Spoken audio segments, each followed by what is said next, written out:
Bismillahirrahmanirrahim. Assalamualaikum warahmatullahi wabarakatuh. Alhamdulillahi rabbil alamin.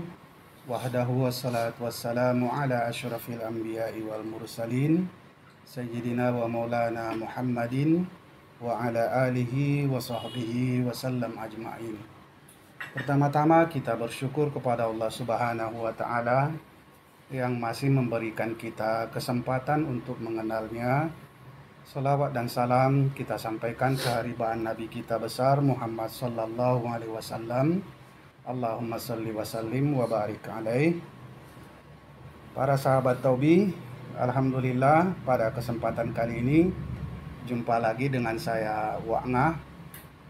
Insyaallah kita akan berdiskusi mengenai hikmah Quran Surat Al-Baqarah ayat yang ke-7. Dan ini adalah merupakan lanjutan dari kajian-kajian kita sebelumnya. Sebelumnya marilah kita buka diskusi kita dengan lafaz basmalah. Bismillahirrahmanirrahim. Sahabat Tobi, untuk ayat yang ke-7 ini kita akan berdiskusi mengenai hikmahnya.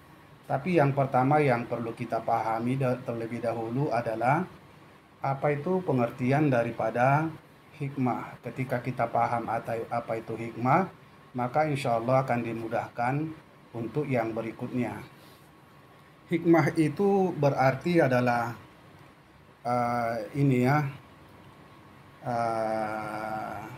pelajaran bisa, nasihat bisa, atau bisa juga sebagai iktibar. Namanya pun iktibar itu pasti ada kaitannya dengan kejadian-kejadian ataupun peristiwa-peristiwa yang telah berlalu. Allah berfirman di dalam Al-Quran, yuktil hikmata liman yasha. Allah itu memberikan hikmah kepada siapapun yang dikehendakinya. Artinya Allah yang memberikan pemahaman kepada si manusia selama dia mau belajar mengenai apa yang telah ditetapkan ataupun Allah firmankan di dalam Al-Quran.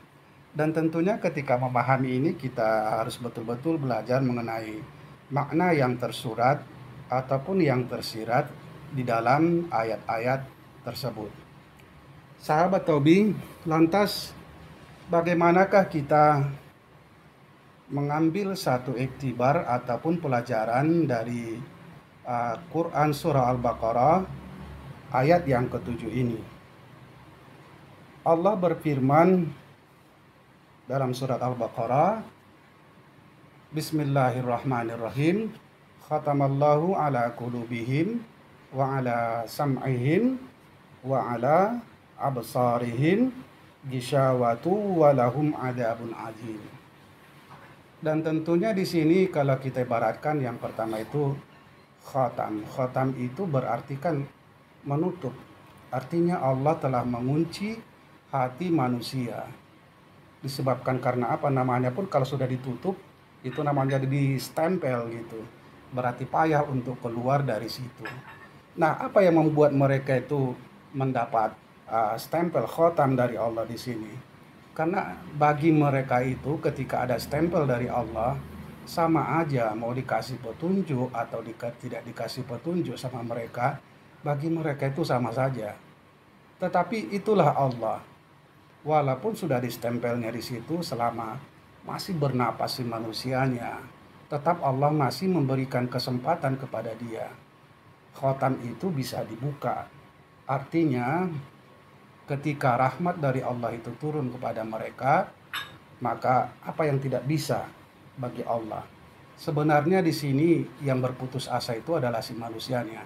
Tidak mau mengenal apa itu khotam, kenapa bisa jadi khotam oleh Allah di sini. Sahabat Taubi, kemudian apa saja yang Allah khotam sini? Pertama adalah kulubnya, hatinya. Kolbu itu adalah merupakan satu, kalau kita bulat di sini adalah sebagai pusat bagi si manusia, atau bisa juga sebagai inti kehidupannya si manusia. Dan ini pengertiannya banyak sekali Allah sebutkan di dalam Al-Quran di situ ya. bahwasanya siapa saja pun manusia yang mengenal hatinya, maka insya Allah khotam tadi yang ada di dalam dadanya itu tadi pasti akan terbuka. Tapi masalahnya ketika si manusia sudah menutup khotam, menutup dadanya, maka itu akan payah. Usaha kita sebagai manusia, Allah sudah bilang juga di dalam Al-Quran, afaman syarahallahu sadrahu lil Islam fahuwa ala nurim min rabbi. Ketika Allah memberikan satu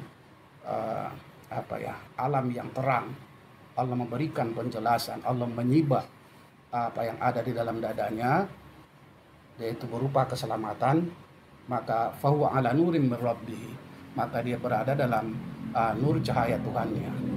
Tetapi di sini yang jadi masalah adalah Allah telah mengkhatam, menutup hatinya si manusia, penglihatannya ditutup Allah, begitu juga pendengarannya.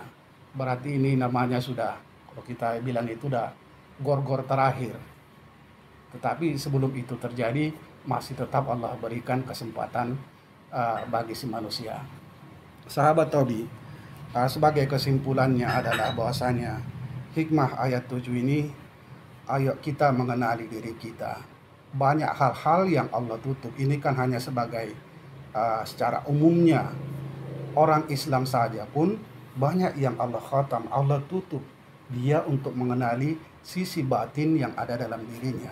Contoh, berapa banyak manusia yang tidak kenal dengan sejarah dirinya. Sejarah manusia pertama Nabi Adam. Nah, itu semuanya menandakan Islam pun dia belum tentu berada di dalam alam yang terang benderang. Nah, yang jadi masalahnya adalah merasanya si manusia itu udah selamat. Aku udah Islam, aku udah selamat, aku nggak ditutup sama Tuhan. Buktinya apa? Aku udah sholat, aku udah berzakat, aku udah ini, aku udah ini, aku udah ini, dan lain sebagainya. Ketika dia mengucapkan itu, sebenarnya pada hakikatnya dia telah tertutup daripada pengenalan dirinya secara hakikatnya. Sahabat Tobi, lagi-lagi ayo kita saling belajar mengenai apa saja yang tertutup di dalam diri kita ini secara hakikatnya, apa-apa yang menutup penglihatan kita, apa-apa yang menutup pendengaran kita, supaya kita bisa sinkron, seimbang antara johir dan batin di dalam meniti kehidupan ini.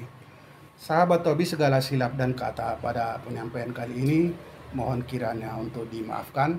Kepada Allah juga kita minta ampun dan minta tolong dalam kehidupan kita ini. Wallahu a'lam bishawab. Marilah kita tutup diskusi kita dengan lafaz hamdalah. Alhamdulillahirabbil alamin. Innalillahi wa inna ilaihi raji'un. Wassalamualaikum warahmatullahi wabarakatuh. Waalaikumsalam.